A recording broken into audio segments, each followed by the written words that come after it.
اقتصادي روانه ده فوج کې دننه بیا چې کوم دی په عدلیه کې بیا سیاستدانان. اعوذ بالله من الشیطان الرجیم بسم الله الرحمن الرحیم. اول خو عالم خان چې په سیاست ډیره مننه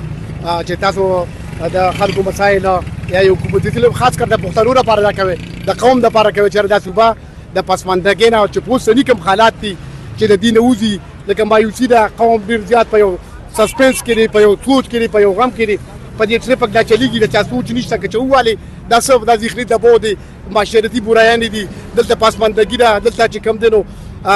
غټ چې کم دي زورور کیږي اقتصادي د عمل تسلیم بالکل اپیس خبيث سر چې سوچو دا بالکل د وخت ضرورت او چې کم د جریان پر اقتصاد وشو دا یو ډیره ښه فیصله ده دا د دې موږ بالکل پاک کیو او په دې باندې قوم چې کم ډیر خوشاله دي څه خلک په خپوي خو نه عام چې کم خلک دی هغه په دې باندې